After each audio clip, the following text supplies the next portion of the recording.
Hello, welcome everybody. My name is Nacho Riesco, and here we are again talking about the ZBrush and jewelry. So, see what we're about to do in the next 2 hours. As I said before, making jewelry with ZBrush. So, welcome everybody, all the people who are interested on making art with ZBrush. I used to be here streaming once a month.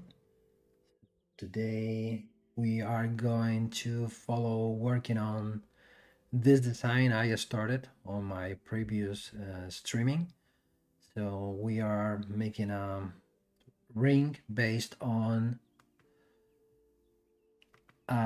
this concept, this wonderful art called, I don't know how to pronounce it very well in Japanese, but Fuchi Gashira, where the Kashira, it's composed by two parts, the Kashira and the Fuchi, which they are part of the very well-known Japanese sword, katana, where the kashira is the bottom part of the handle.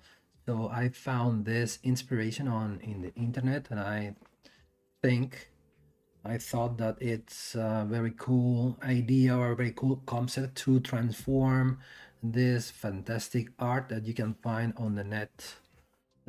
Just searching this kind of art, and where we are gonna put this motif on the top of more or less a signet ring, or this kind of ring we were sculpting on the previous streaming. So this is the concept, the main idea where we started from, and today we're gonna keep working on it, on the main motif of the relief, but maybe we're gonna give it a round or a second try, because when we are about to transform an object into a jewelry piece as we are making here, we should consider some aspects or some very important points when we try to convert something that has a specific size. I have been trying to calculate how big is this piece if we are talking about the handle or this part of the sword. Maybe we can say this should be around 40 millimeters wide from left to right, and the ring that we are making, it only has 22 or 23 millimeter wide from left to right. So we are talking about the middle of the size. So it is not be possible, or it's going to be very difficult to replicate or to make something similar in this in the in such less space. So we are about to make an object that is the middle of the size of the main concept that we are using. So for that reason, maybe it's going to be necessary to change a little bit our minds to try to change a little bit the composition. If not, we are going to have a very small piece, and we are going to have problems on the printing, on the casting, and on the polishing, where we are going to lose a lot of details of the surface. Okay, let me see the chat. I'm going to try to pay as more attention as possible to the chat, so I will try to answer all of your questions or comments. So just also, I like to be as more interactive with you. So if you have questions, comments, suggestions about what I'm doing, or about future streaming, what I can do in the future, always talking about jewelry design. So I will be glad to know your point of view and your opinions. Welcome everybody. Welcome Jota 3D. Hello Jota 3D. You are from Spain. You can speak in Spanish. Puedes hablar en español si quieres. Well, welcome. Very glad that you are here. Hello.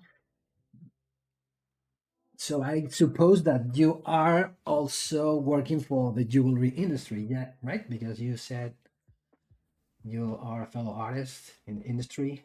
So it sounds great. So we will be here sharing knowledge from our point of view.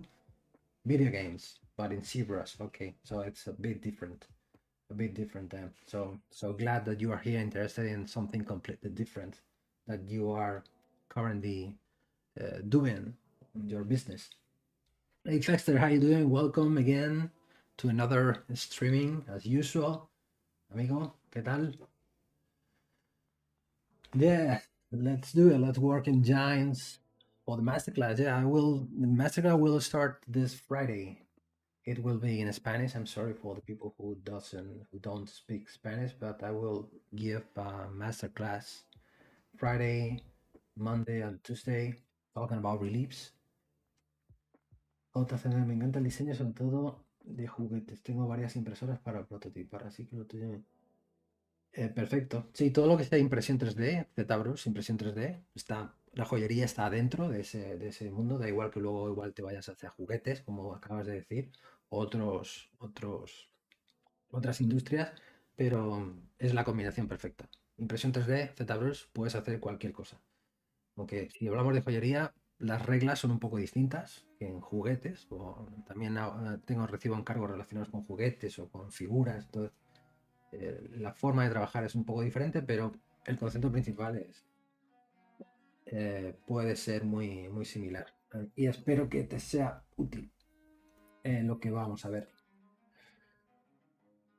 So let's start. So as I said before, I will try to pay attention to the chat. Let me know if the music is too loud or over my voice, or my voice sounds good, so I will try to tweak a little bit the volume. I looking for that you are able to hear the music, but not too much, just the background noise, as I have it on my computer, just listening to the music while I'm working. So let's start working on this. So as I was saying before at the beginning of the streaming, now I am seeing that I am trying to replicate exactly the same what I have from the picture, from the reference, and I'm trying to translate the details one to one. I mean, trying to replicate exactly the same, the size, the position of all of the details. And now I'm thinking that probably this is going to be very small, because if we are talking about the original size of the object, I estimate that it could have has 40 millimeter wide from left to right, and here we are making an object of almost half of the size of the original object. So that means that then probably I will make the koi or the fish a little bit bigger, and we will leave less water spaces or on waves here, or try to make them bigger. So try to keep the same concept, the same idea, the same feeling from the original reference, but when we are translating something into a jewelry design, maybe we should consider that the object that we are making, it's very small, so we should be careful about the sizes of the elements. If not, probably it will be difficult to manufacture in terms of printing, mainly in terms of casting and polishing or finishing. So maybe a good idea could, as a starting point to start working on, I just said, if I grab my hems brush, where I have different hem cuts here, and what we can do now, it's if we, for example, or maybe better instead of that, yeah, well, okay, we can, because I have, could be a good idea, a nice idea. If we are about to make a jewelry piece, if we add some value to the piece, we can add a diamond or a stone on the eyes. You can see from the original, looks like the eyes is shining. Maybe probably it's a kind of painting or enamel here. That's the reason why you can see here the eye is black. Looks like it has a shiny surface.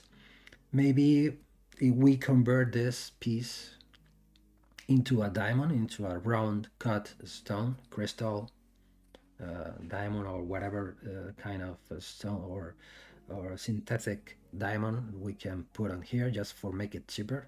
Don't try to spend too much money buying the different elements. Could be a good idea to start putting a stone, black stone on the eye. So if we are talking about the stones and we are about to think to buy the stone necessary to set on the eye, if we go to the stone supplier, maybe we can start thinking about looking for standard sizes. That means we are looking for standard sizes. We can talk about 1 millimeter, 1.5 millimeter, 2 millimeter, and so on. Of course, we can find bigger or smaller sizes, but if we are looking for a standard, a regular size, 1 millimeter is going to be a good idea. So you already know this plugin. It is called IMM Draw Size, that we can use it with any of insert brush. In this case, the brush insert brush is composed by different hem cuts. We can tell to ZBrush how big we want to set the stone on the eye. For example, if we are looking for a 1 millimeter stone, we just put here 1 millimeter, enter, click here, set one. So when we start dragging, ZBrush is trying to tell me the mesh is composed by different subdivision levels. Maybe I work on the eye.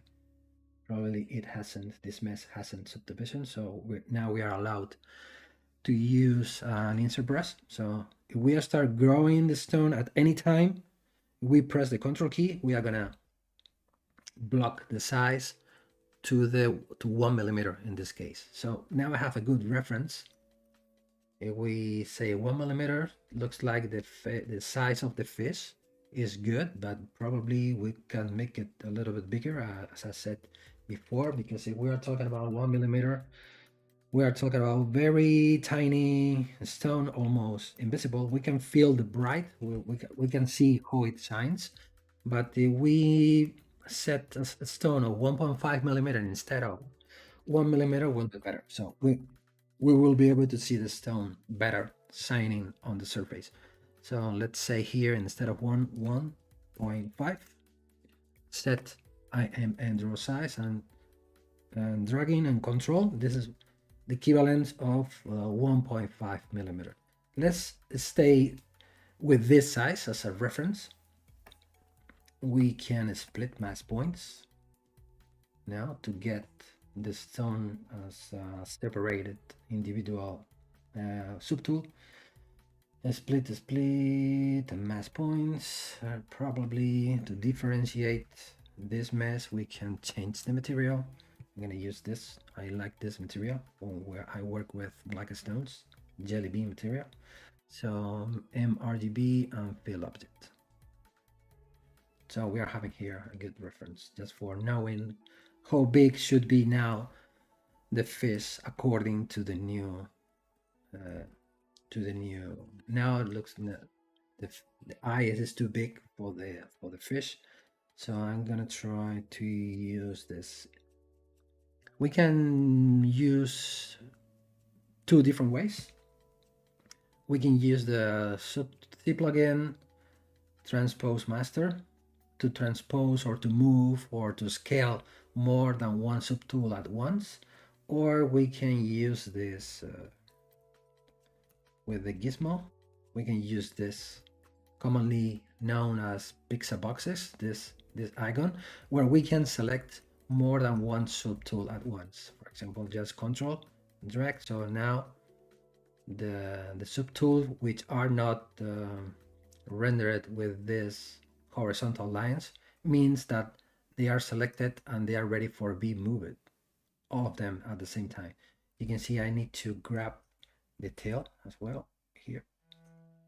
If we want to unselect or not select a tool, control drag again, but now with the Alt key, now see the square becomes red, so we will be able to, so we can move all of the subtools at the same time. So let's make the fish a little bit bigger. Of course, the composition is going to be necessary to change a bit. Maybe, let's see. So now the reference is not going to be useful anymore because we're going to make a completely different design. Maybe something like this. Too big.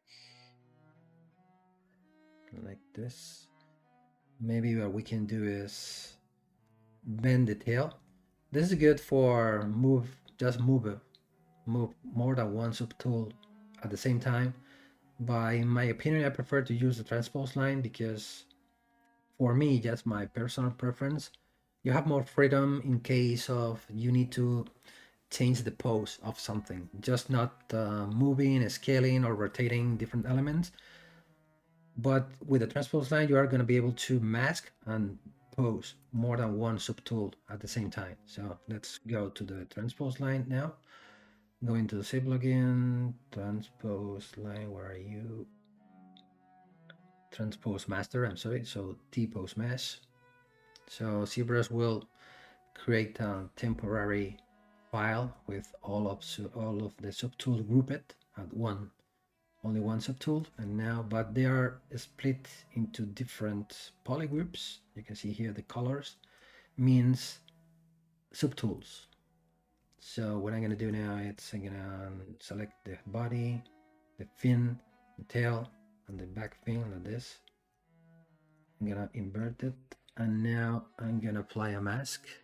I'm just looking for a good composition, so I'm not sure yet what I'm doing. I'm just testing. So the masking, let's grab the mask lasso. Let's grab this, let's blur the mask. Make everything visible, invert the mask, and now maybe we can bend it like this. Maybe we can control tap on any polygroup. We can make the tail a little bit shorter, and maybe the fin. Maybe we can change the fin a little bit like this. Maybe like this. Maybe we can grab now the head. This. Invert the mask. Now let's grab this from the neck. Blur the mask. And invert the mask. Let's change the angle a little bit like this. So let's hide the others. And now we can push it to the left. Push it a little bit like this. We can fix the shape of the belly, just to be sure that it fits the border, the end of the surface. Maybe we can start adding small touches here. If we want to only affect one subtool, you can see if I'm moving, I'm affecting all of the pieces at once. You can change from the default move brush that you are using to the mob topology, or even better, you can keep using the same brush but turning on the topological options. You will find the topological option inside of the brush settings. You will find them here. It should be modifiers, maybe. Let me check. This is the problem of having a custom interface, that you forget where are the original buttons. Button path is brush, auto masking, topological. Brush path is brush, auto masking, topological. You can turn it on and turn it off. So you can apply this feature to any brush.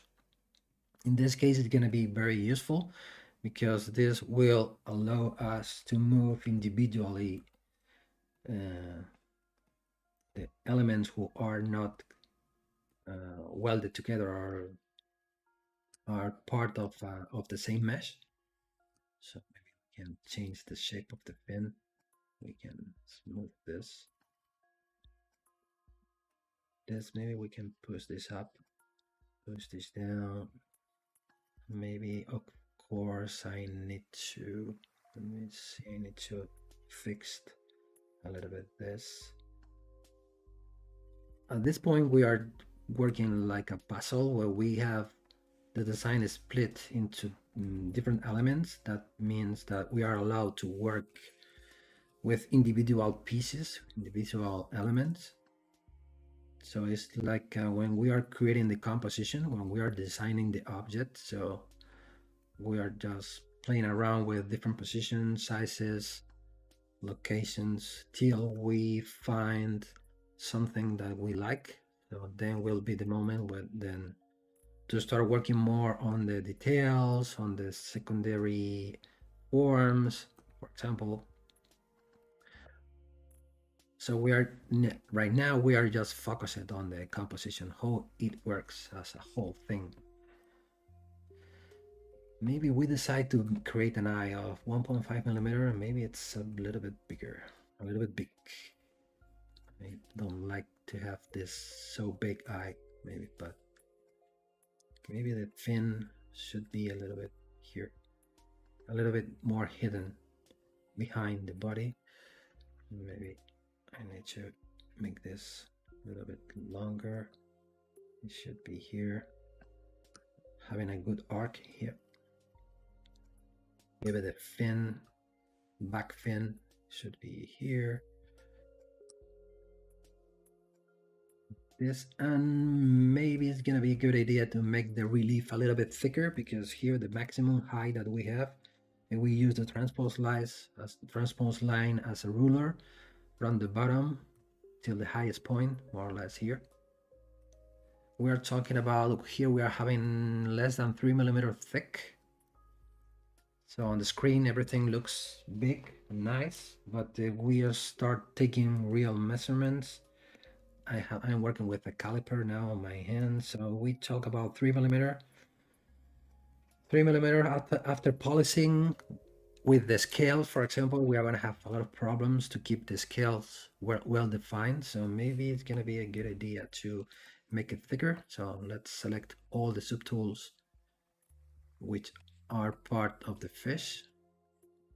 Make a mask, invert the mask, and now let's make it thicker. Just with the, let's make it higher like this.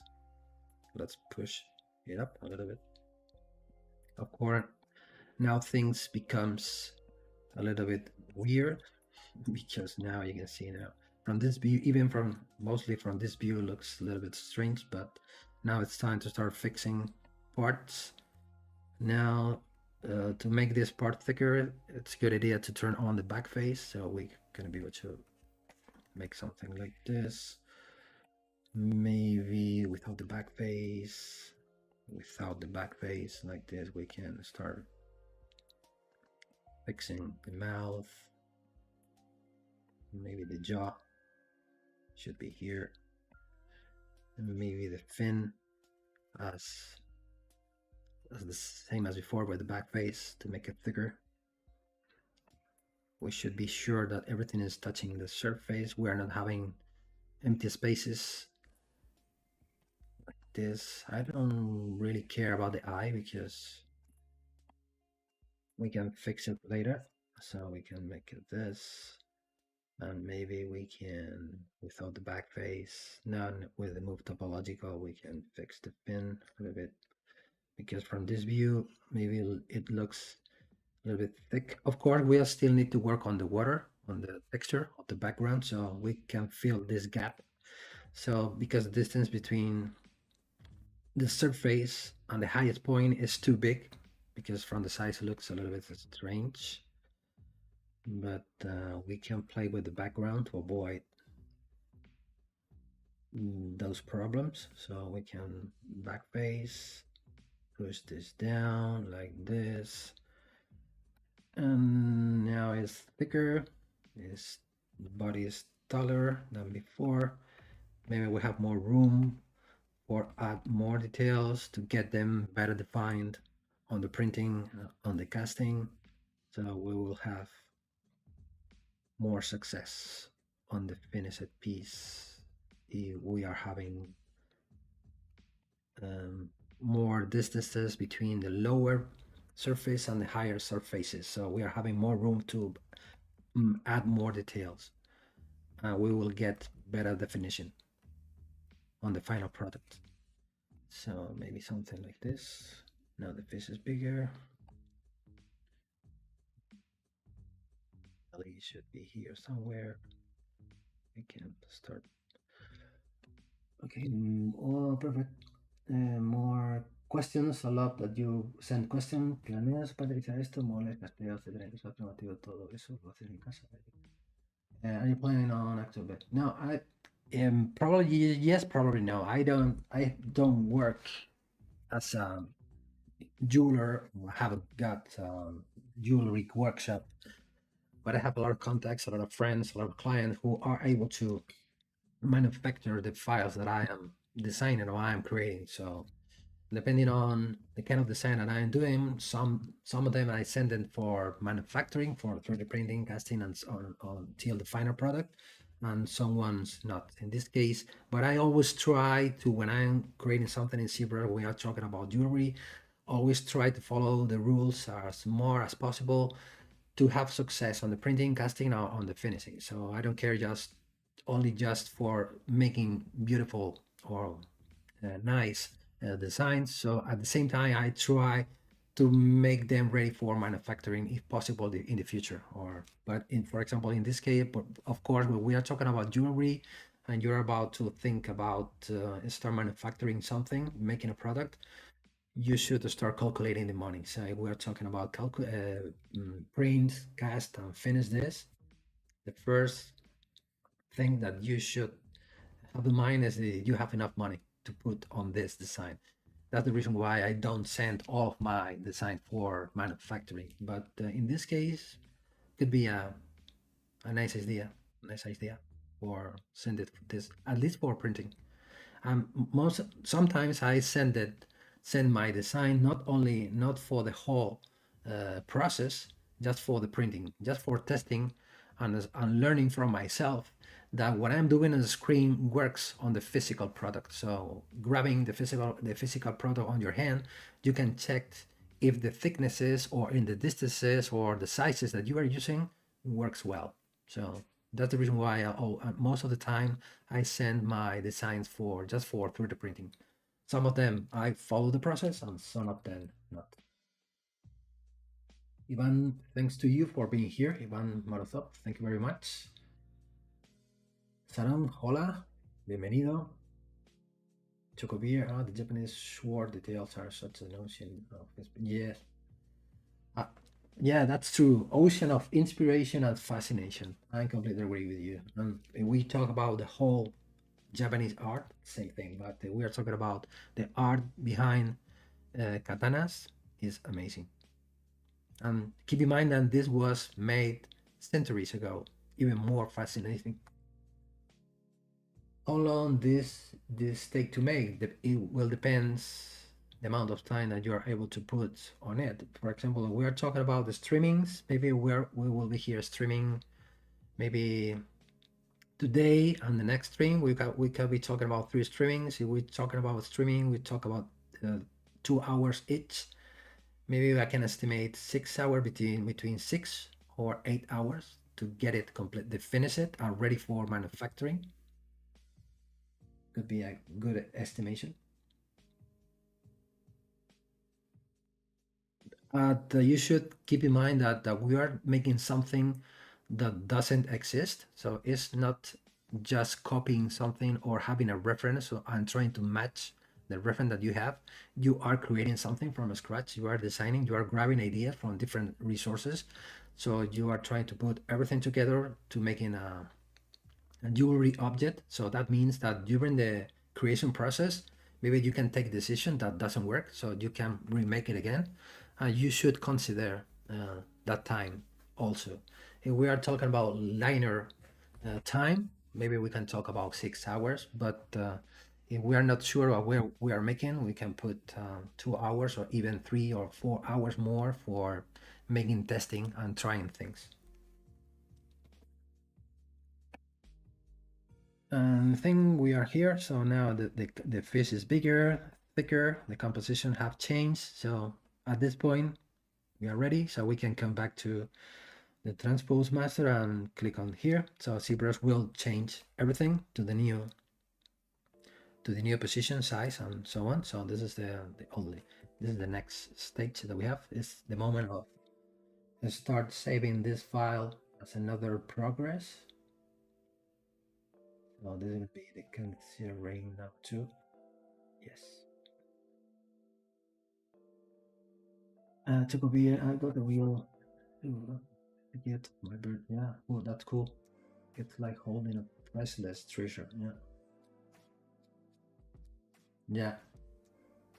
And is it was manufactured?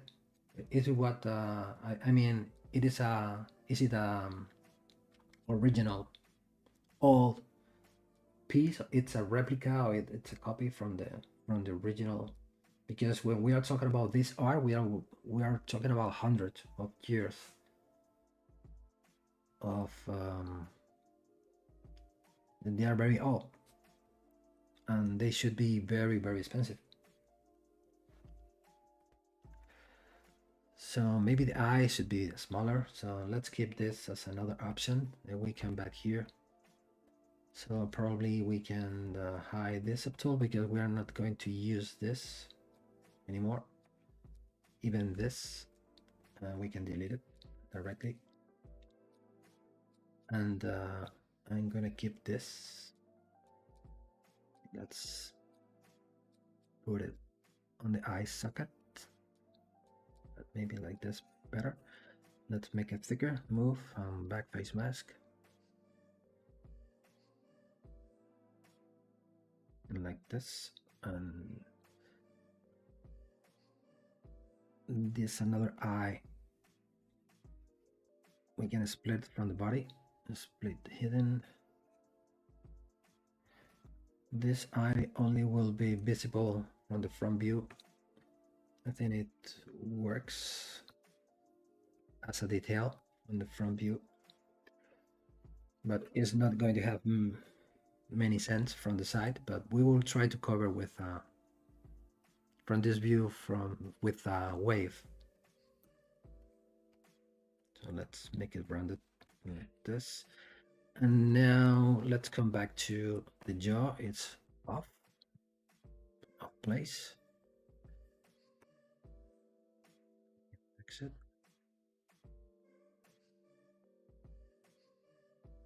Let's try to keep a good perspective.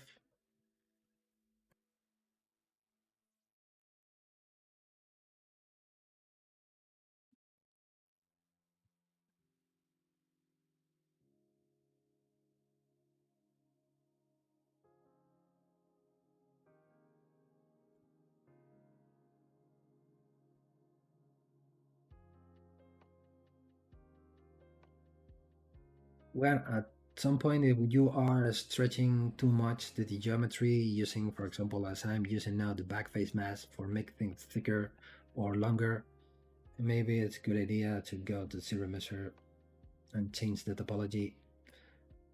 So we will get better topology to work with.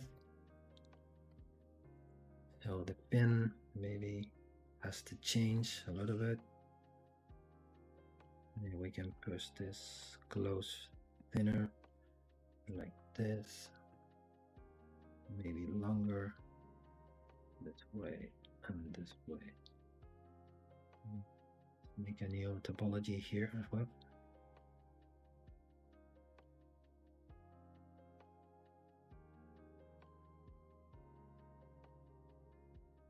This I like to use a lot this brush, the H polish brush. It's like I'm using a sandpaper or a file when I'm creating planes, and it is very useful when you are creating reliefs. So it's like you are making the planes necessary for getting the right perspective.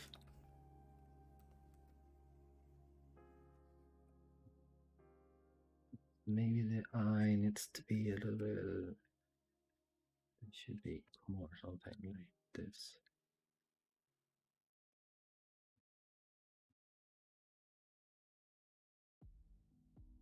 Everything changing when you start rotating. When you're creating relief, you just how weird the face looks like from this view. Looks like you step it on. So, but the main purpose is makes that the front view works. So we should be worried about the other views, but not that much as the front view. Okay, let's start. Let's put another eye. Maybe we are gonna be able to find 1.2 millimeter stones. Maybe, not sure, but it is not very common. But we can try it. 1.2 with this brush. 1.2, I think it's good. Split mask points. Oops, no, it should keep this size like this. This should be this step, more or less like this. Let's change the material as we did before. And now let's create the necessary space for setting the stone. We should have enough material surrounding the stone, so the stone setter will be able to put the stone inside. So if he hasn't or they haven't enough space, the stone will not be able to be set on the surface. So if we start using boolean, so I'm talking about this. So you're gonna need a round metal or enough material for put the stone to set the stone inside. So maybe something like this. Or for having the feeling of perspective, maybe we can make this a little bit thinner, and that's it. So we're having a fish eye.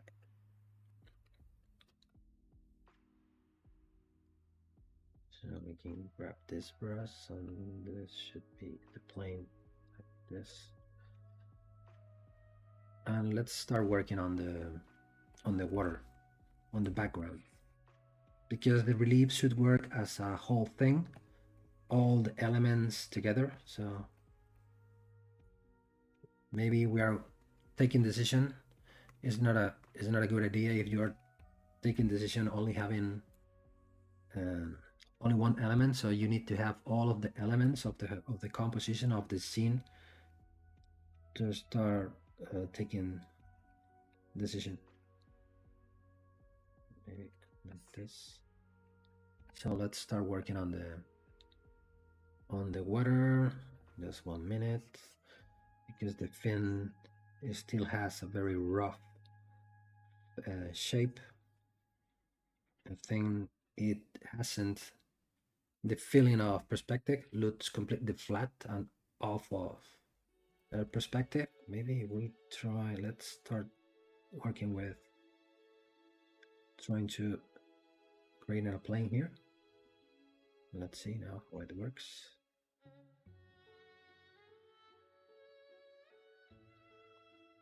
Maybe one peak should be lower than the other one to start having the right feeling or the right perspective.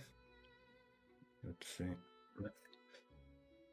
I still need to work a little bit more on it. So maybe like this. This, or maybe bending this. Okay, I think it is start working better than before. Let's start. What do you think? I think it works better.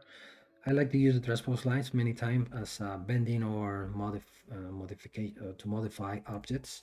You know that you are releasing the transpose line, and you press the Alt key and you grab the internal red circle. You can start making things stuff like this, bending things with this, and you apply a longer distance. You can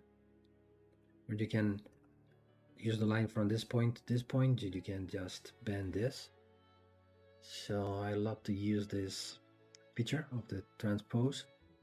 When you are grabbing an object, you can start bending and twisting and changing completely its shape. with the transpose line, and this is very effective and fast. I think now it works better, the perspective of the fin, than before. Not 100 happy, but we are almost there.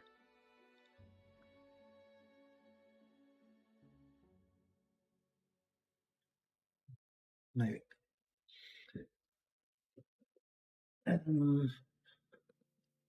Your favorite stream. Thank you. Thank you very much. Glad to know that.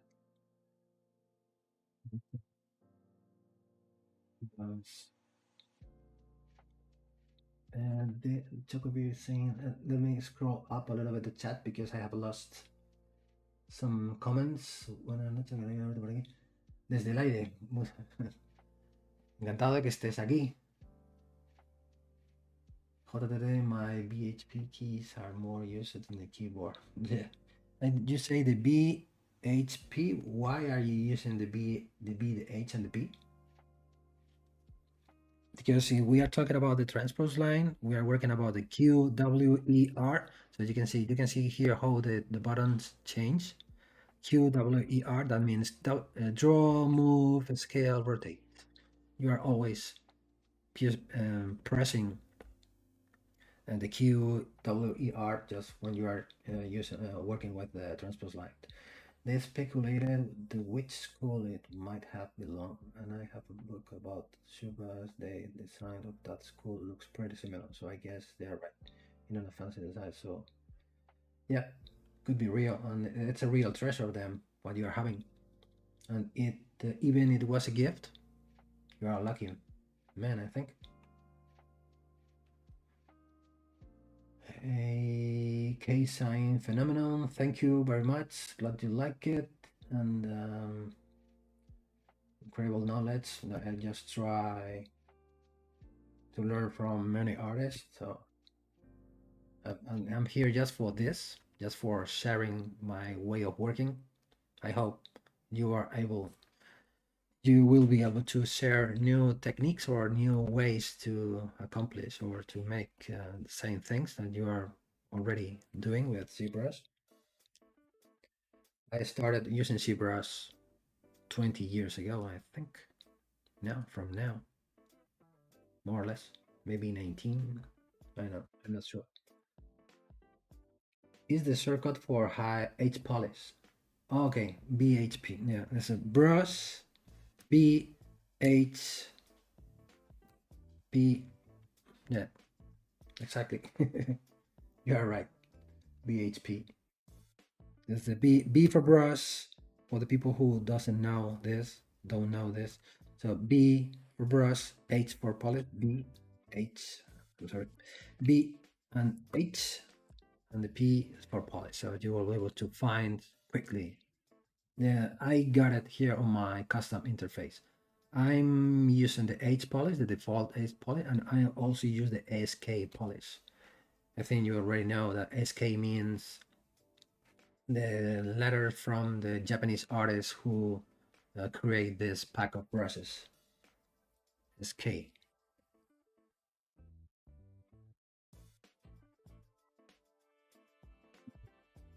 Keep working.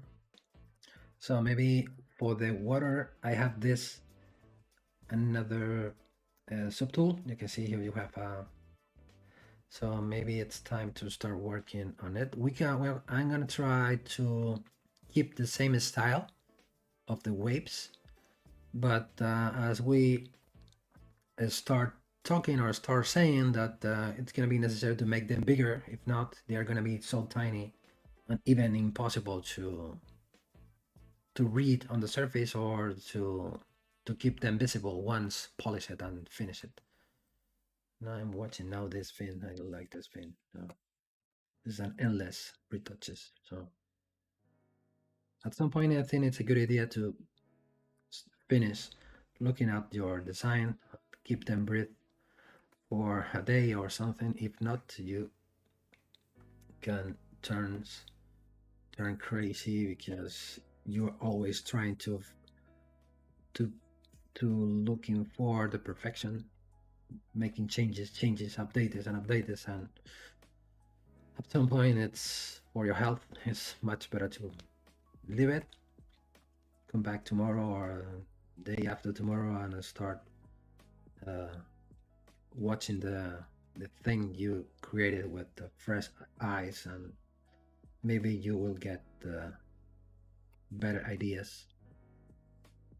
But you can see I am saying that I will start working on another part, but I keep working on the fish yet because I is still looking at the fish. So the fish is telling to me change this, add this, modify that. Okay, so something stop working on the fish. So let's start working on the waves. When we are talking about the waves, I'm talking about this kind of scrolls or seas that we have here. We are not being worried about this kind of cuts on the surface. Maybe we will need to simplify this a little bit using the same concept, the size of the object that we are creating. So now let's create a wave here. For this, maybe the best method would be use this brush, the curved tube snap brush. It's like making a C, let's say something like this, right? So it's split mass points. Maybe we can put this at the bottom of the list here, for example. And now we can start move it, get bigger. We can take measurements of this. We're having a piece of material of left to right. This view is 1 millimeter. So we are creating a 1 millimeter object, so or part of the design. As a starting point, it's good, but of course needs to be will at some point will need to be thicker. Let's make at this point now where we are just worried about the composition. Maybe it's not so important working with, for example, 1 millimeter or 1.5 millimeter, because we are now focusing on composition, and maybe something like this.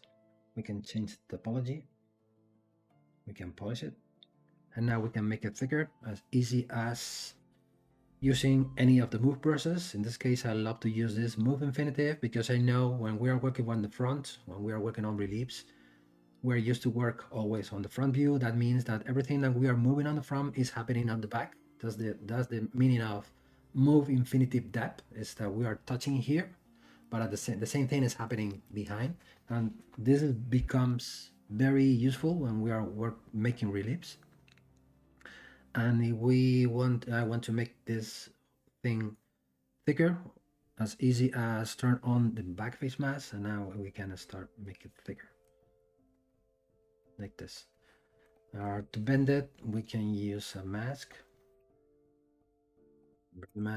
and we can put here, for example, transpose with a rotate. We can make it thicker like this, make a new topology, polish, and we have this, which is now a little bit thicker than before. Now it is 1.2 millimeter, not too much, not too, but we can make it even thicker. I like the feeling that we have that the curve goes from thick to thin. It give us a sense of perspective and volume, so it's cool. So let's keep this as thin as it is. So try to make it more interesting. So we can put one here. You know that at the same time that you are moving things, you can press the control key and you are copying and moving things on the fly. So you can make it thinner. We can make this, for example, smaller. Let's put it in place. like this. Maybe like this. We can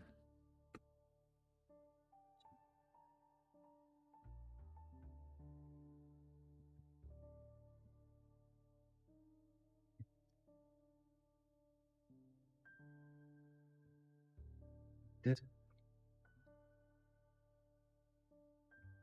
Of course, they are not definitive. We are still building the puzzle. We can now duplicate this and mirror it. So we are having another, but facing to the opposite. We can put this here and put this here. And I think they should have different polygroups. Yes, no, they both are having the same polygroup, but you can click on auto groups. And once you are having different polygroups, you're gonna start Control Tab and apply a max, so you will be able to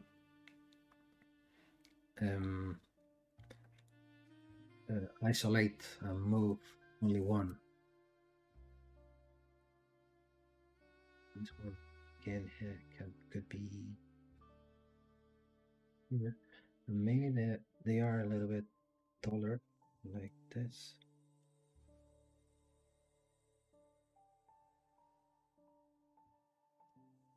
Maybe let's keep an empty space between. Let's try to avoid maybe another one there. And maybe we can use.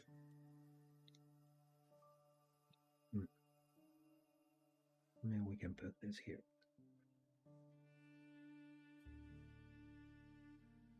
With the back face. Okay, let me see. I didn't miss any comment. Okay.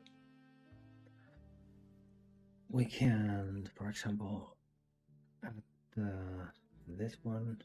We can control drag and create a new one, which goes here.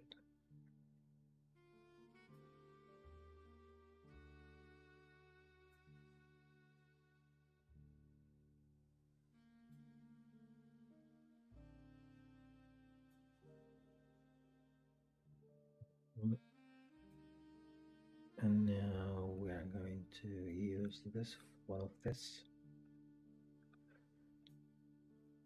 auto groups, and I'm going to use this one.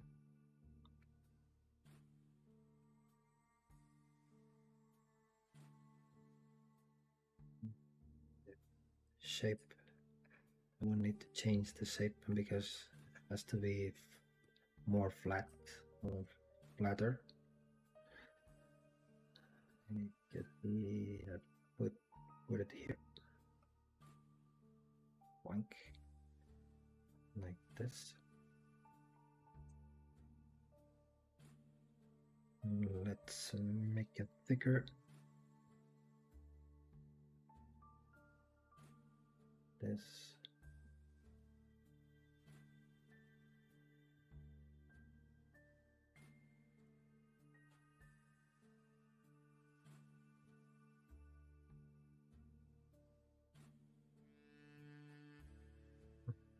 Maybe here, just for filling this little space.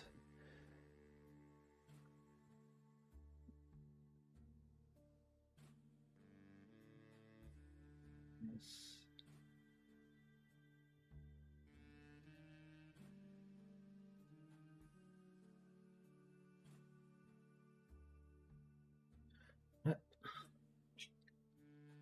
Hey Mehmet, how are you doing? Welcome, my friend. You are welcome here.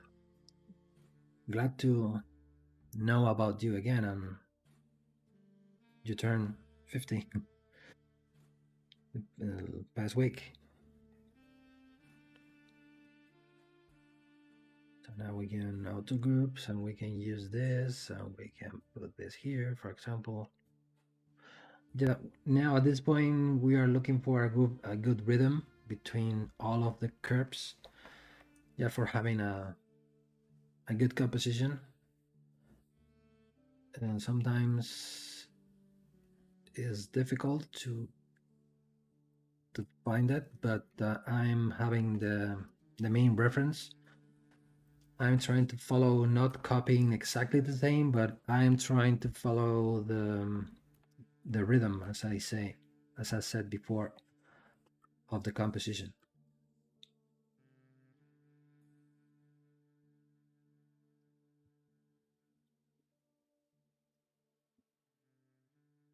It'd be faded. This, use this. Yeah, here, make it longer, make it thicker at the back face. This,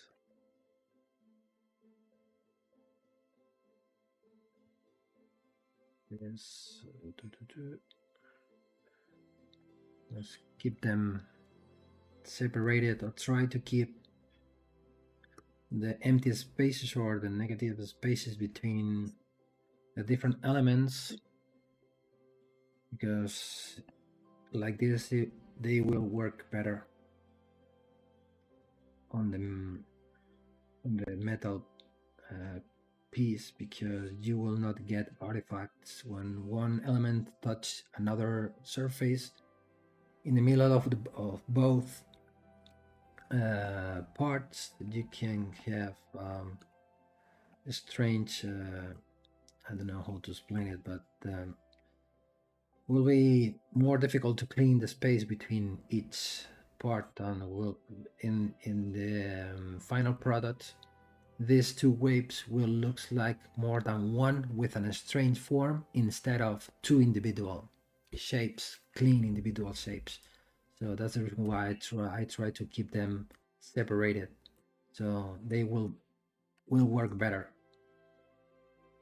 The same thing, maybe the here is we are not going to have the same problem, because we will be able to differentiate well the wave and the fin, but here not. So that's the reason why I try to keep them separated.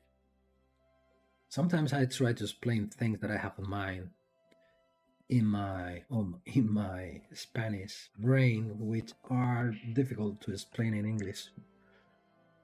Just apologize for that, because probably you are listening to me, you were thinking, what is he saying? Yeah, something is strange.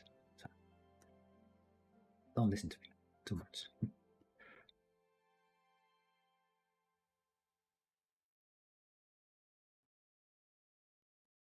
This maybe bigger. This one.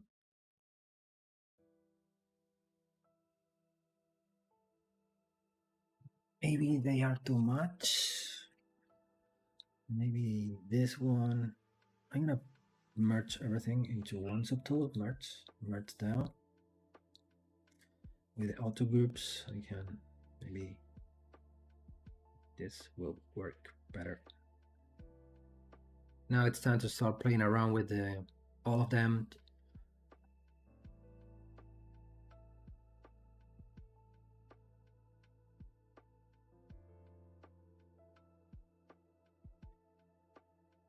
I like this part that it has at the bottom, where we have four waves, we only have one. Maybe we can try to make this a little bit smaller, put it here, and add the new one, because we are not going to have enough space. Because if we start thinking about the scales, if we put many waves here, we're gonna have here a very noisy surface with many elements, difficult to read on the surface. May probably will be better to keep only one, or maybe push this down. Maybe make it something like this.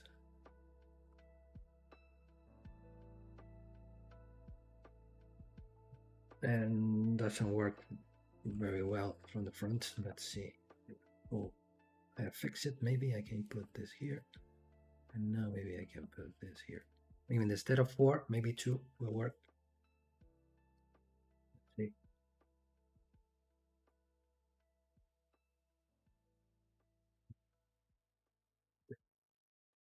Okay.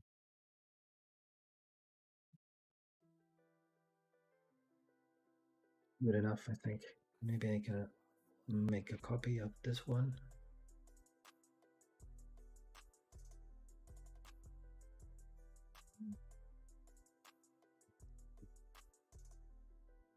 Same concept as before, try to keep them as more separated as possible to make them easier to read.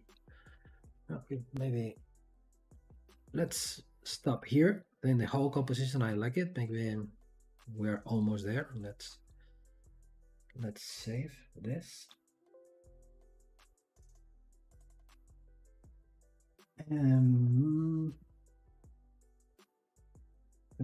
Mehmet, thank you very much. Even more coming for you. Submarine, it's all about visual. Yeah, you're right. This is the main reason why I'm keeping making this streamings, because it's not just a matter of the explanation that you are trying to make. It's not about just language. It's a visual language, as you said, where you are watching what I'm doing. It doesn't matter or if I am talking properly or not, because you are understanding what I am doing or grabbing words and watching what I'm doing. So it's easier to understand. That's the reason why I keep making English streamings, because I'm supported by images. So thank you very much for being here, and thank you very much for your help with the weights of the metal. Yeah, I don't believe you. If I am, maybe I am my sound of the words that I am telling sounds good enough, but I know that I am speaking a good English. But thank you very much anyway. Yeah, he's doing ZBrush thing. Yeah. So let's see. Maybe the fin here, we're having an empty space here. Probably if we make the fin a little bit bigger, like this. And maybe let's see what we do with this kind of cuts that it has on the surface. That looks cool on the original, but probably on the ring they are going to be very small. So we can be talking about completely different thing.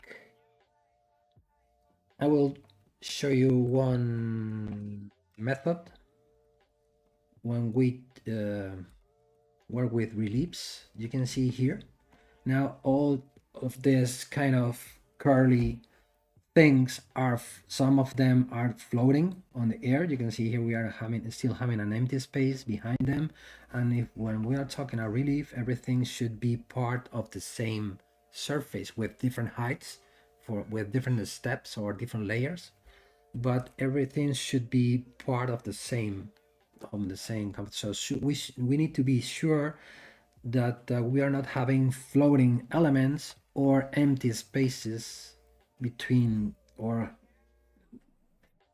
better said, cavities behind the different objects that we are putting on the scene.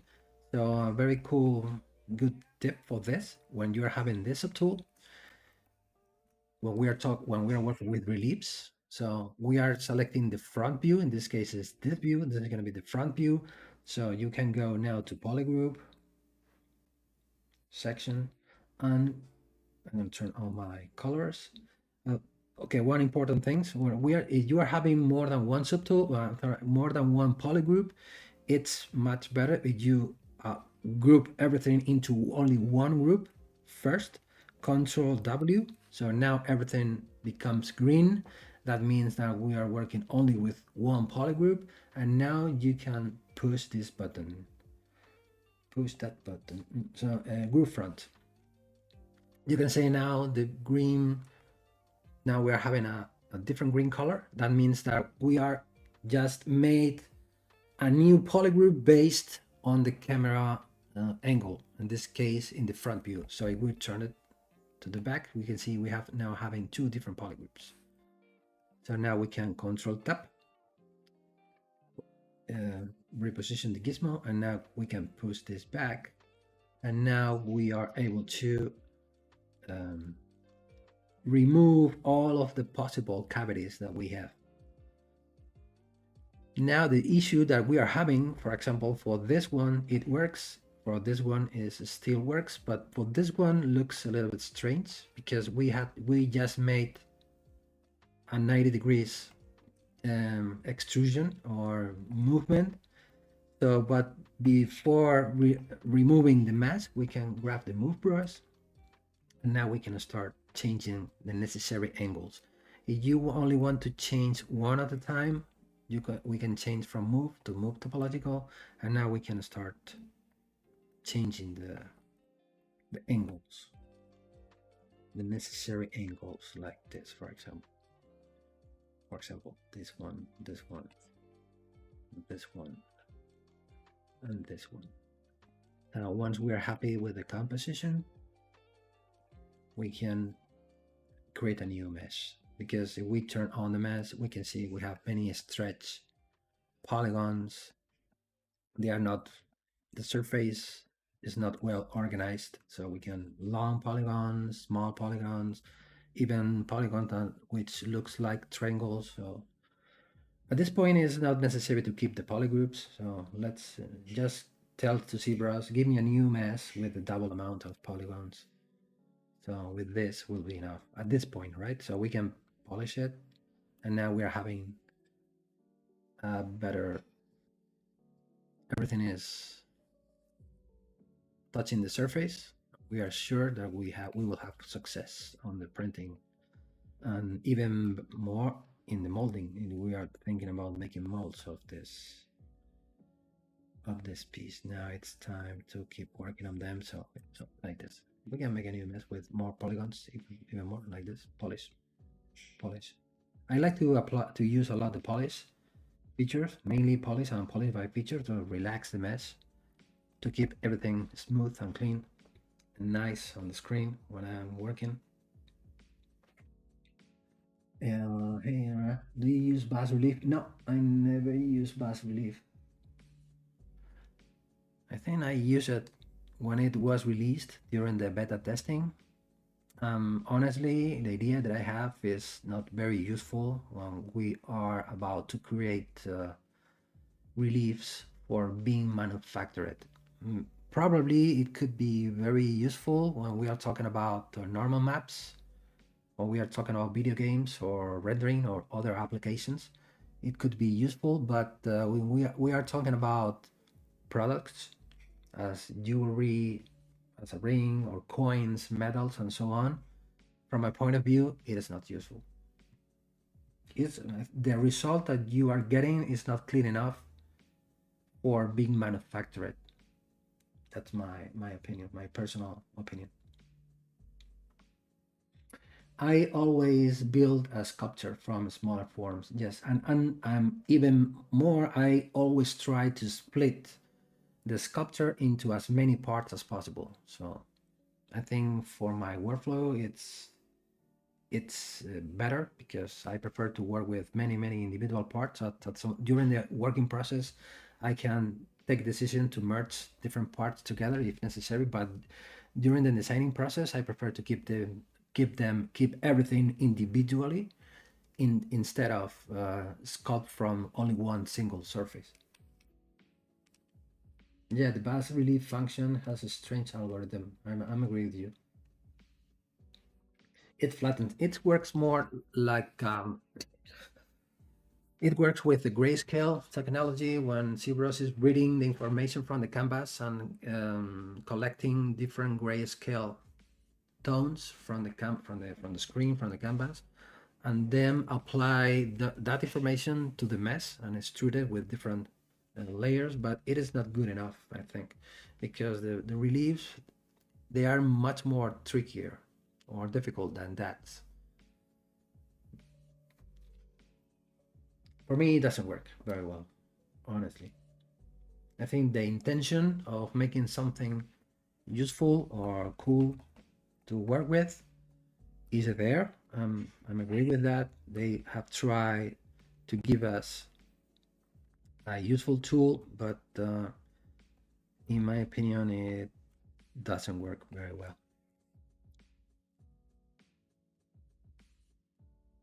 Look, okay, I wonder if it's possible to cast the top details in iron or something like that to have it in some dark color, like the original, like this one, where we are having two different metal finishings.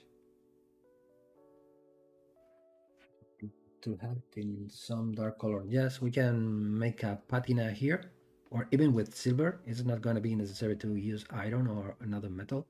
We are talking about jewelry, probably casting the object in silver today is the cheapest way to have a good result.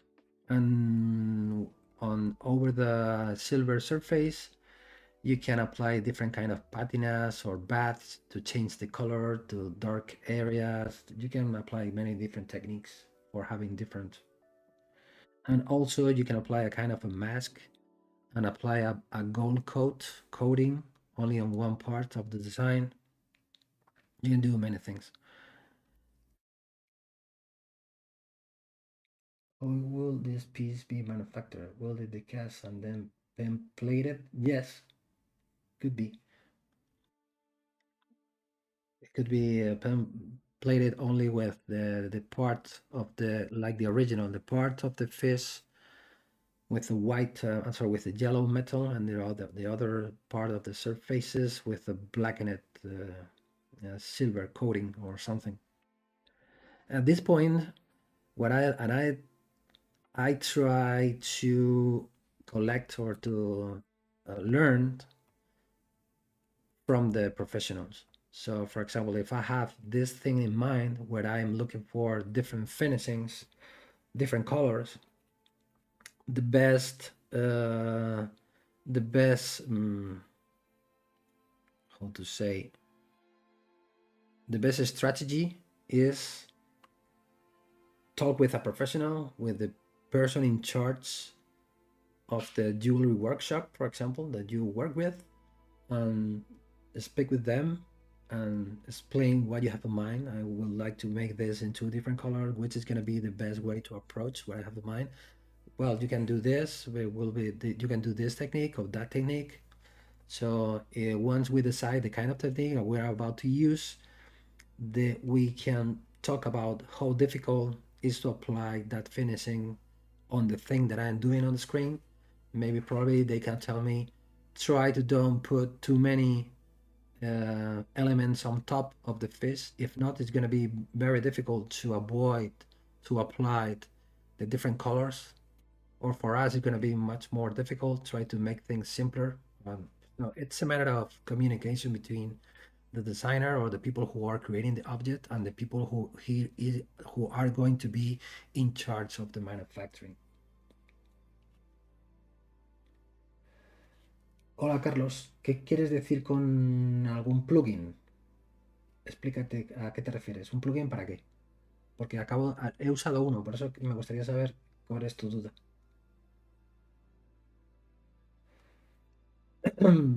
Biself, ya probé en hacer algún modelo. No, no lo he probado y no lo probaré, seguramente, porque no pienso comprarme ningún iPad, ni soy usuario de Apple, ni ninguno nada de mi tecnología y seguramente no lo voy a usar. A no ser que alguien me dé la oportunidad de usarlo o de probarlo. mm, no creo que acabe usando ZBrush en un iPad. seguramente. Pero nunca digas nunca jamás, pero probablemente no. De hecho, no formé parte de la fase beta del desarrollo de esta parte del programa porque no soy usuario de iPad ni de Apple.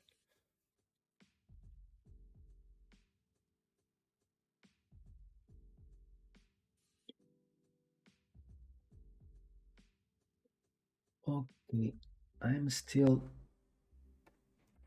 don't like the pen.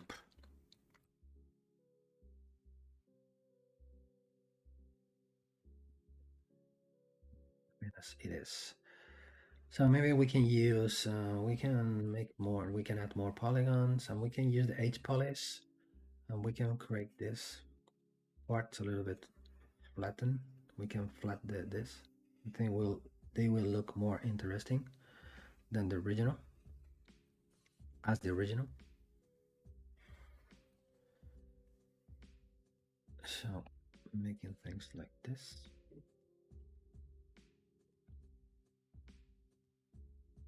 And one very cool thing about this brush, we were talking about before about the H polish brush. I don't know if you already know this trick. Okay, it's not a trick, but you use it. You can see by default comes with the Z add active. If you press the Alt key, that means that we're gonna use it. It's very cool to make this kind of shapes on top with this, and it's gonna be it will becomes very useful for hard surfaces stuff when you are using the H polish negative like this. This will be very easy to accomplish this kind of. You go from a curved surface to a flat surface as easy as H polish and Alt key both together like this. So you will get this cooler, cool shapes. I'm watching one shape that I like here. We can, yeah, good, come on. I can play a mask here.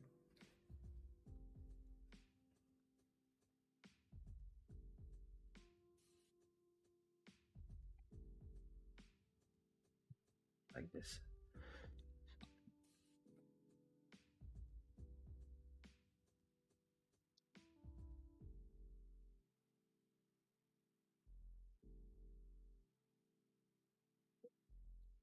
Okay. Gray submarine, my workflow is like that. When I model, I'm thinking about how easily it will. Yeah, it's a good idea. I'm agree. And then how will it cast? And finally, how hard will it be to finish? Exactly. Sometimes details whack the dog. Yeah, you are right. Yeah, it should be the way of working. I think. I guess if for the ZBrush user who with for the ZBrush user who are making physical products. Okay, the first step is working with a digital tool, but we should keep in mind during the designing and the sculpting and the developing digital process, we should keep in mind the manufacturing process. It doesn't matter if we are talking about jewelry, toys, or figures, or doesn't matter. So we should be worried about the composition in terms of how big is something, thinking about the scale, thinking about the cavities, thinking about thicknesses, and how depth are the strokes that we are adding on the surface. Then it should be the way of working. And this is one of the things that I have said this many times. So one of the things that I like the most about making jewelry is how challenging it is. So when we are about to create, when we are designing a jewelry piece, we are thinking about send it for manufacturing. A lot of people are involved on the manufacturing process. A lot of processes, a lot of people in charge of individual processes. Each individual process have their own specific rules, pros and cons. It's very challenging. We should think about many different things for having a good success with the final product. This is one of the things that I like the most for making jewelry. I'm seeing here that the fin is almost hidden by this. Maybe we should, again, coming back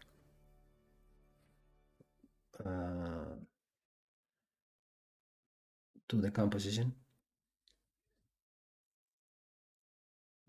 like this. Okay, we can talk about, let's start working on the background, because here maybe the thin, I should lift a little bit the background at some points. In other points, they're not going to be necessary, but at some points, yes. Maybe this is should be here.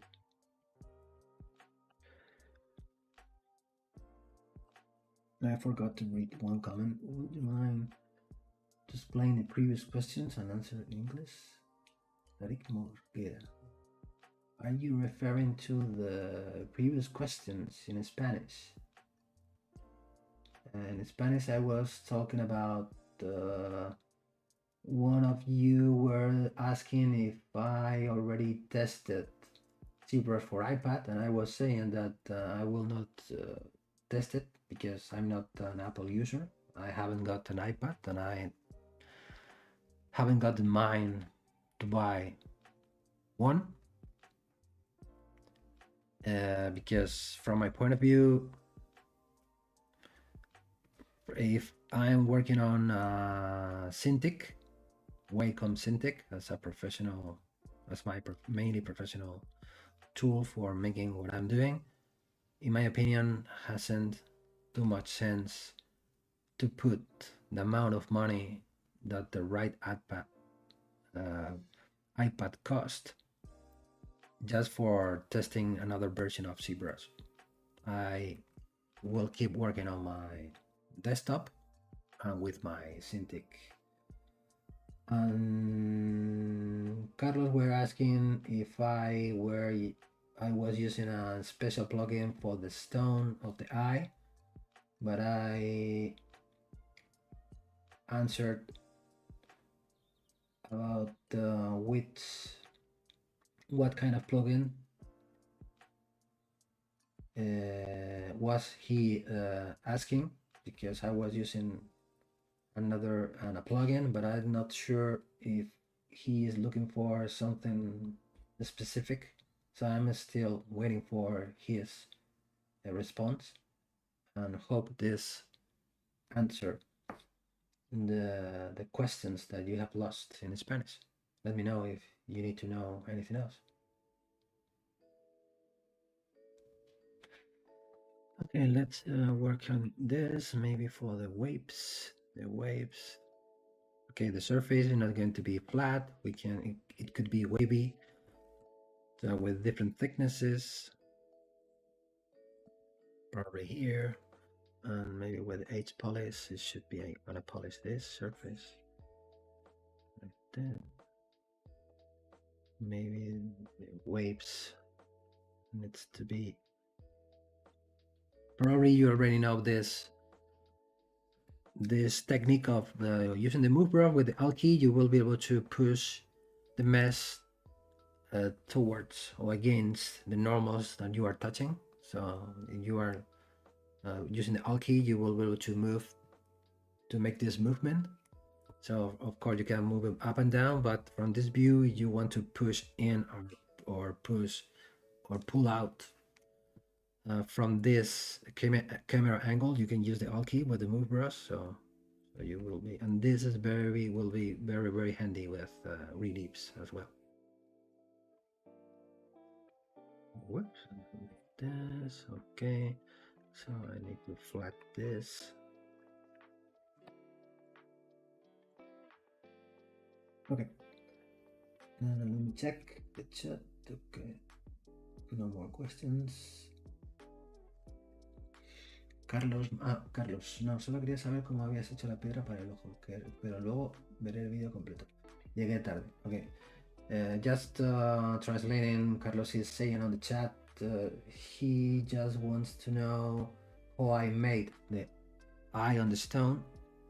So I have this custom brush. The brush is composed by different hem cuts, and this is an IMM brush. That means we can insert different meshes. We can start inserting this, and we can insert whole oval stones. You can grab these meshes on the internet, or even you can do it with your jewelry software.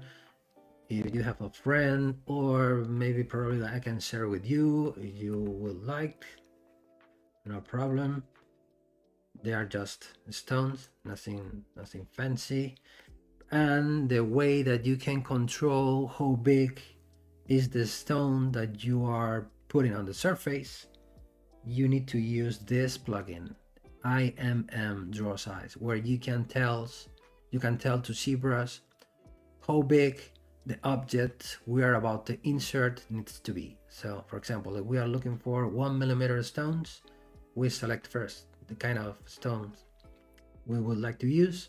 Now we go here, one, enter, come on. And now the plugin is adjusted in millimeter. Second step, click on here.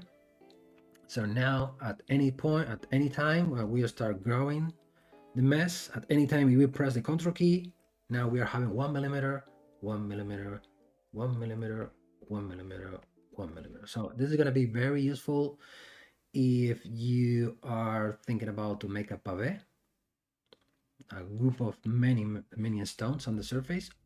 Even better if you are using the 2024 version instead of the this drag rectangle. You can change from drag rectangle to drag dot, and you are about to step. You can see how. And now the cool thing about this, let me see, something is strange. You can change here the depth. I think this option sometimes doesn't work very well. Let me turn this off. When you are having this option, like Boolean option, in some cases ZBrush makes strange things, because probably you know that with live Boolean it's like working under a rendering mode. It's like we are not handling, and we are not sculpting we're not making real operations. It's like ZBrush is rendering something, is showing us what is happening, but we are not making real things. We are just rendering the screen. Maybe you can see here the problem I'm having. The stone floating on the surface instead of touches the surface. But if I turn this off, it works perfect. So, and the good thing about this is you can see how the stone reads the surface, and this could be very useful for making pavés on organical surfaces. You can see, you can control. Now you're keeping the control key and the pen, you can start. And this is very useful. You can see how the stone follows the path of the surface. And now this is very cool way to, very useful. I think it was added on the latest version, on the 2024 version. If you are using a version lower than or older than the 2024, you will not be allowed to use this drag dot option.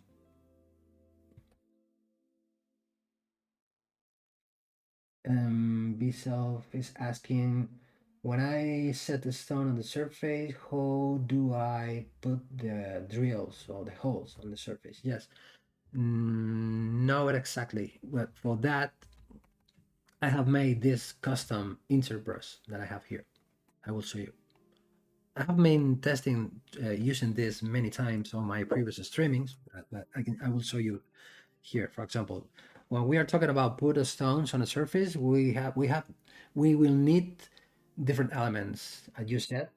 the drills, the holes, the drills, the stones itself, if we want to render the digital object that we are creating, and the prongs, and even the seats or the necessary space of the for the stones on the surface. That's the reason why I have this custom thing. What I do is, for example, if I'm looking for to set 1mm stones, I'm coming back to this plugin, 1mm, click here. So at any time, if I press the Control key, I am putting 1mm cutter. This is in English, we used to call this element cutter, where we are cutting the surface to put the inside, to put the stone inside. We are about to create the negative space necessary to sit the stone inside. So you can see now that the cutter is now laying on the surface, but it needs to be a little bit deeper. So don't be here pushing this one by one. What you can do is push this, use this graphic. You can see here, if I change this, at any time you can see we decide how depth we go with this mesh, maybe a little bit more like this, it's gonna be okay. So control drag, control, control, control. Let me adjust this a little bit. Control. You can see here now the mesh is composed by two elements. I'm gonna paint on the screen. You can see this is the main element, this is the cutter itself, with it has this shape. And here we have another element, is this little square on top that I call it template, or una plantilla template, where then I can do this. So let's put my more stones for make it more complicated. Let's start putting, for example, different stone sizes for making it even more complicated. So for example, I am using, let's change from 1mm to 1.5mm. Just to start making a very mix of different stone sizes. For example, like this. Maybe we can use now, coming back to 1mm.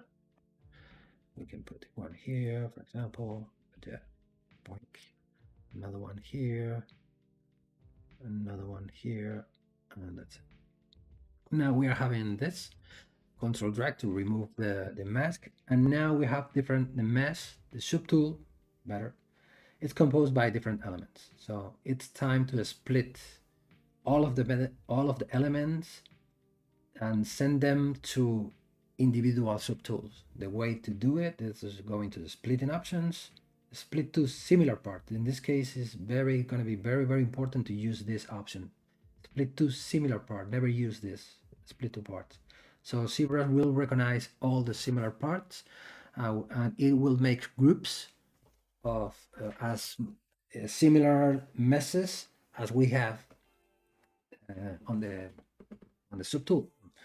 So split to similar parts. ZBrush is asking, "Are you able to?" Yeah, I'm sure. And now we are having the fish surface. I'm having the templates. We were talking about them before, and I have the cutters here. The cutters needs to be underneath here. So if I turn this on, negative icon, if I turn on like booleans, I have this. So now with the templates, what I can do now is to start putting the holes, all of them at a time, at only one with one click. Here I'm having polygons. You can see they are just squares with 4 vertices on only one side, so they are individual polygons. So now using the Z modeler, spacebar, I want to insert an insert an animus to all polygons. I'm going to use this combination. The action is going to be insert nanomesh and the target to all polygons. So which mesh we would like to add? Pressing the M, for example, in this case, a cylinder, because the cylinder is going to be used as a drill for making the hole. So we put all of the cylinders at once. Of course, the orientation is not is not right. So we can use now to the nanomesh options and start to playing with the rotation. In this case, maybe the Y, no, the X is going to be the right one, 90 degrees. They should be in the middle. The offset C needs to be 0, and then needs to be this. Then it's the width, no, the length. It needs to be taller like this. And as we were using different sizes of the stone, we need to change from proportional to fit. So you can see each template will catch or will retain its original size. That means that we will apply smaller cylinders here than here. So now it's time to start make them bigger. To adjust it to the bottom, we can play with, now we can turn this on, negative, and now we will be able to, with the depth, this the depth, I think the offset and this to be more or less like this, and we will be able to apply all the holes at once. With this technique, I'm just worried about the stone location, and then we will apply all of the stone at once and all of the drill at once with this technique, with the nanomesh. And that's it. So I don't need to apply the stone, then make the hole, then make the seat. Only with one step, I will get the template and the cutters on the negative space. So with this process, maybe could sounds a little bit complicated, but I recommend you to review it.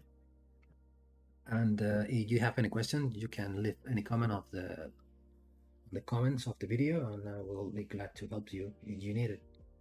But think about, for example, something like this, not only with, I'm gonna load an object here, not only with 1, 2, 3, 4, or with this amount of 10 or 15 or 20 stone. When we are talking about hundreds of stone, this technique will be very useful. For example, let me show you something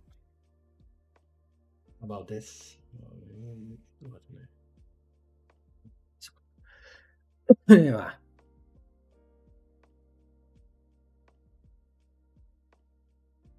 With all of the drill here, with this technique.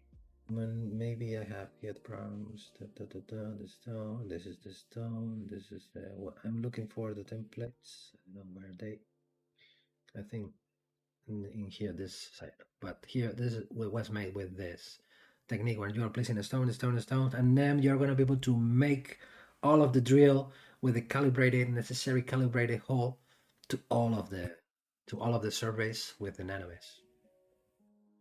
That's the main reason behind of this technique. Delete all.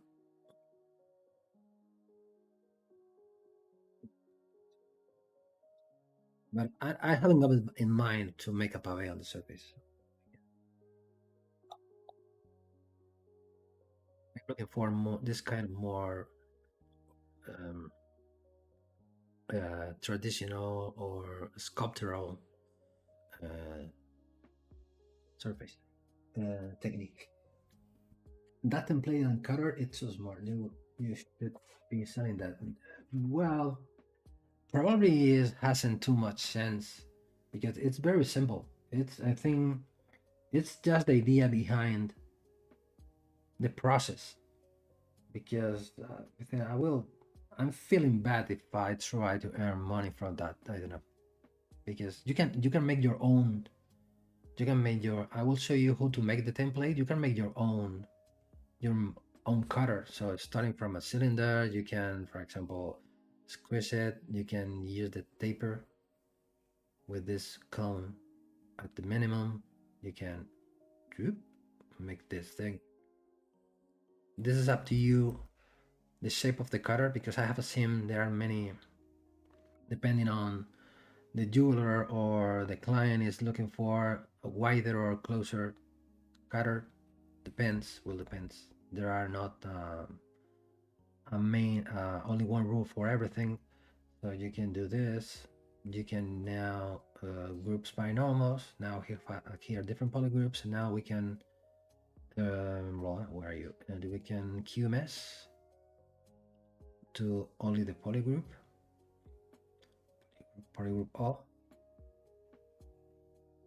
So you will get more of the shape of the cutter. So now you need to select plane 3D, and this step will be very important before convert it into a polymesh 3D. Don't touch this button yet. You can scroll down till the initialize options, and you can set the H divide to 2 and B divide to 2. So with this setting, you only will have only one single polygon. So now you can apply, you can convert it into a polymesh, and now you can append the cutter you just made. In this case, doesn't matter. One of them should be rotated. In this case, we can rotate this 90 degrees. Push it up, make it smaller. Push it here, and you will get your own custom cutter brush. So okay, it's gonna be necessary to take one step more. So don't forget to merge everything. So before start telling to ZBrush, we want to create an insert brush, merge all of the subtools together, merge visible. Here now we have everything merged, and select the right view. In this case, it's going to be this one. So we should consider the canvas as the surface of the object. So the right position will be here, not this one, and not this one. She should be this one. And now you can go to brush and create insert brush. ZBrush will ask you the current brush insert. Would you like to append it or create a new one? We want to create a new one. So, and this is your custom. So you can start making the same process that I did before. Where I'm okay. Blink. Yeah, let's use this with 1 millimeter, 1 millimeter, 1 millimeter, 1 millimeter, and now you will be able to start. So you can create your own custom pattern. And don't forget to use this graphic. This graphic will be inside of brush, depth, brush placement. You should go to brush, depth, and you will find this graphic here. So it should be the black horizontal line means the surface, and you will decide how depth you go with the cutter. That means will depend on the client or the customer will depend. They will put them deeper or less deeper. So split similar parts as we did before. Split two similar parts. The cutters has a negative. Here you can see in my cutter now looks a little bit different than before because I have made the different thing. But the cool thing about this, you already have your cutters, and you can use this thing, the same thing with the stones. For example, you have where am I here? You have the cutters, these ones, and I'm going to come back and Control C till here. I have here my one tool of diamond cut stone. Now the diamond should be in the toolbox here available. So now instead of telling to ZBrush, we're about to insert cylinders, insert nanomesh, all polygons. Instead of cylinders, we can press the M, and instead of the cylinder, we can select the diamond. We are going to be able to insert as many diamonds as necessary. Of course, it should be positive. We can go now to the nanomesh settings, change from proportional to fit, and now make them bigger to fit the hole or the sit. We can change the offset. This is just for rendering, right? So you need the stone for making the the spectacular render that you are looking for. And now you can see each stone fits its own cutter size. Maybe the size I have 1.4. Maybe if I make it a little bit smaller, 1.4. Maybe the depth opposite is minus 0.89. Maybe if I select 9, no, maybe 0.10, no, minus 0.7, 5, no, maybe I use it there, 6. Should be deeper, even deeper. Maybe we'll go.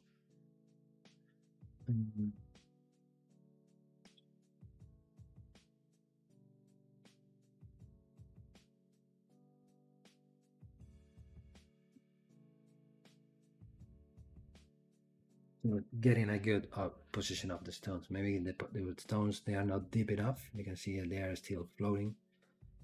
But we can play with the offset manually, still having a good fitting of the stones with their own sits. Okay, so this is the technique behind this templates and cutters and nanomesh. We can call this technique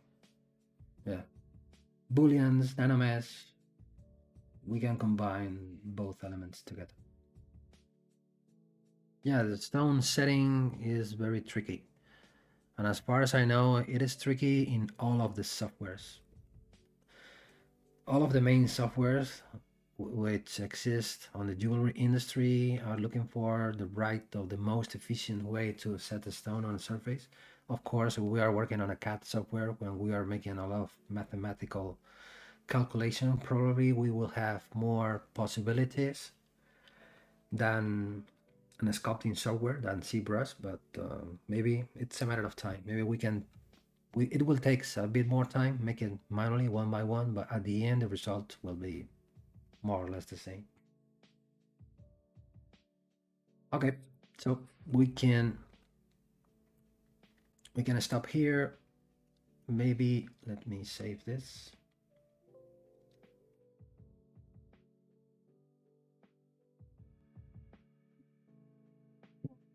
Let's talk about a completely different thing. I'm going to show you which could be, because I'm still not be sure about the pattern of the scales. Let me make a quick test. The first method that comes to my mind is to using UVs and grabbing around a scales texture. So for that, we will need, I'm gonna make a duplicate because I'm not still 100% sure about the method. So I will keep this as a backup, keep it safe. Now I'm going to split the head into different polygroups. I'm gonna split the head here, for example, Control W. This is going to be one polygroup, and I'm going to, with this, another polygroup here at the bottom.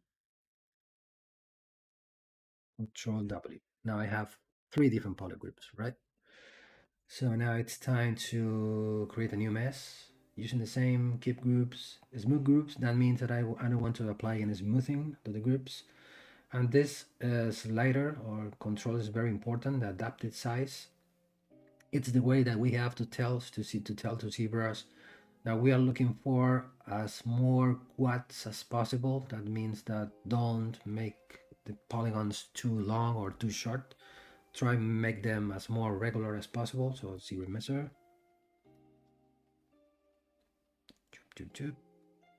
Now you can see he did. You can get this kind of weird things happening on the border.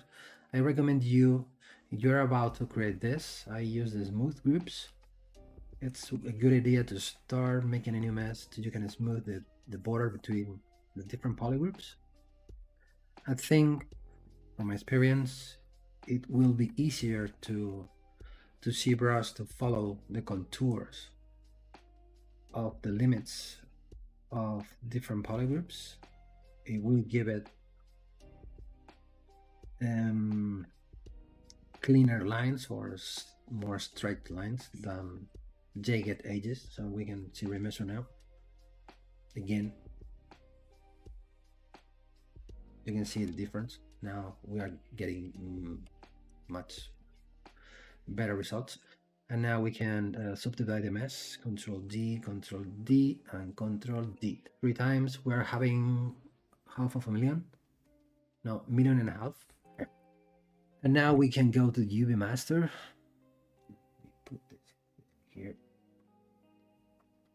UV Master to start creating the UV map of the mesh. UV Master, first step. This is like a cooking recipe, so step by step. So work on clone. As the object is not symmetrical, I'm going to turn this off, but this is going to be very important to keep it activated. So keep the polygroups in the unwrapping process. So unwrap it. Pop, it is unwrapped. We can plate it. So this, you can see the different islands that we get and flatten. And now we can, the way that we have to apply the texture on the surface, go into the surface, noise.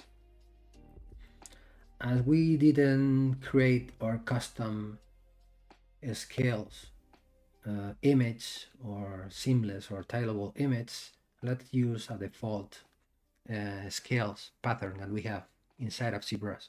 So turning on nice plug, we have here and snake skin now scales. Okay, the way that I prefer to visualize it is going from white to black. I don't want to apply any basic noise. You can see the noise that we are applying here, the mixing. You can see this kind of noise. I don't want to use this one. And if we click on edit, we have many settings here to play with. We can go to normal to semicircle. It looks like more like a fish. And we can play with the base, it is the H, and we can turn like this. And this is the shape, maybe probably is very similar than the reference. We can see it more or less. They're semicircular, something like this. So maybe we can make the H a little bit thicker, like this. Okay. Now by default we are working on with the 3D mode, but as we made UVs before, we can change from 3D to UV. We're gonna start changing this, and now you can see how the scales are wrapped on the body, but the orientation is not correct. We can now flatten the object again, and now I think it's the green one. Yes, we can change the orientation like this. Okay, we have horizontal, so it needs to be rotated 90 degrees.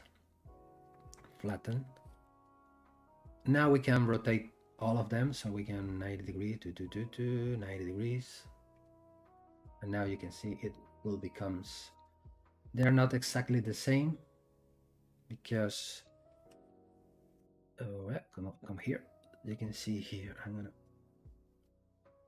draw. I'm about to say, will be better explain this with. You can see the orientation is facing this way, and now they are facing this way. So that means that the right orientation needs to be a little bit this. Instead of this angle, we are looking for this angle. We can flatten the UVs again and start playing with the orientation, maybe like this.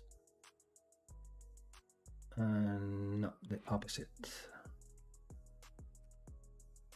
They should be rotated this way. Right. I think like this they are almost perfect, maybe a little bit less.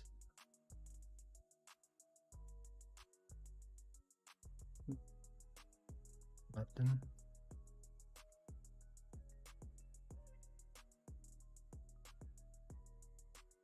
Yeah, maybe something like this. At this point, let's don't be so picky. So it's gonna be correct. So we can. I'm gonna save this noise. If we click on save, you will be able to save the settings that you have on the screen now. Let's save this. ZBrush will create a CNM file. That means a ZBrush noise maker.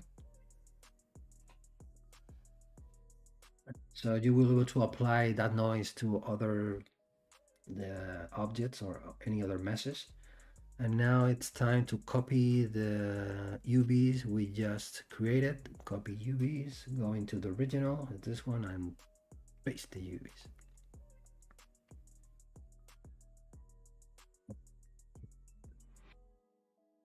Back to noise, open the file we just saved it. This. And we can edit because I don't want to apply any color. Maybe in the settings we have base color, maximum, minimum.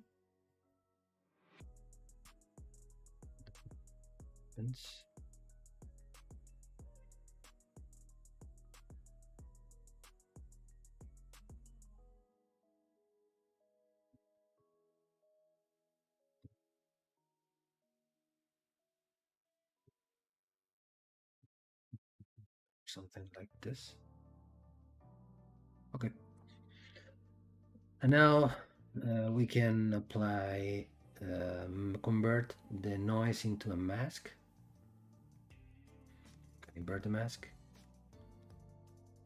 Before I start making anything, don't forget to take this step, is store the morph target where the message is still smooth and flat on the surface. We can apply some policy, maybe better policy by feature, invert the mask, policy by feature. Maybe we have, this is, you can see this is the contrast we were using with this noise goes from black to white. That means this is the reason why it is not three-dimensional extrusion. It's like more we are carving on the surface. For these scales will be better to create our custom alpha, but I just made this for showing to you the main process. Right, we can remove the mask, we can apply this mask to this polygroup. As we store the morph target, we can get rid of the scales that we don't want to use.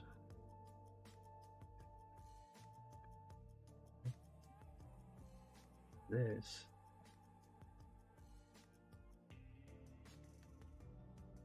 I don't care about the ones at the bottom because they're not going to be visible. And we can do something like this.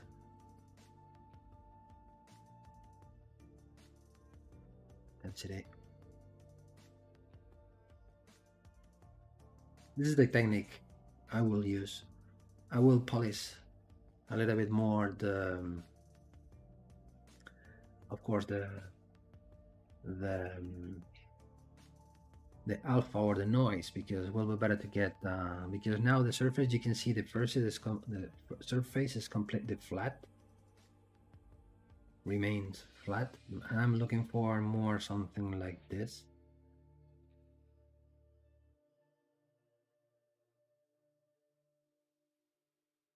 You know what I mean? So with a little bit of extrusion of volume, so it will be better for polishing. For the finishing, will be better to have something like this instead of a completely flat surface.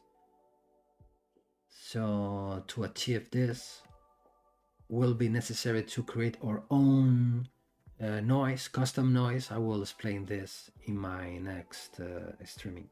How to create our own seamless, repetitive scales pattern, and after we will apply using the same process with the surface noise. Okay, I hope you find that this useful.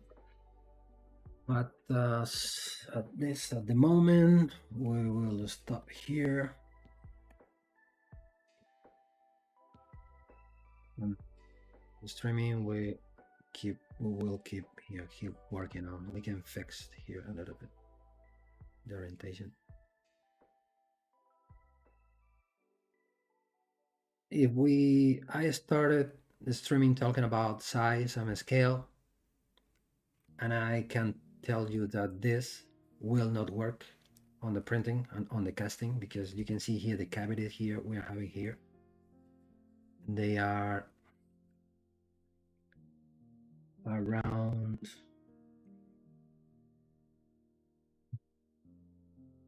it doesn't reach zero 0.2 millimeter. We are talking about less than a quarter of a millimeter, so hasn't any sense. So we will lose this texture on the printing, and of course on the casting, and even more with the polishing. So more reason to make it again, change, thinking about making the scales a little bit bigger and with more three-dimensional extrusion for having a better result on the finished piece. So, but just for visualize how it looks like, it's enough. Okay, so I think we are done for today. I will share with you my social media links. Three. It's this one. I will share with you my link tree here on the chat. Well, you can find me in my website, my ArtStation, my YouTube channel, my Instagram, my Facebook page, my another Facebook page, my Twitter or X, my Behance, my LinkedIn, etc., etc. So if any of you want to contact me for any question, or you need any help about the sculpting ZBrush, jewelry with ZBrush, feel free to send me a message. I will try to give you an answer. And that's it. I think we are done for today.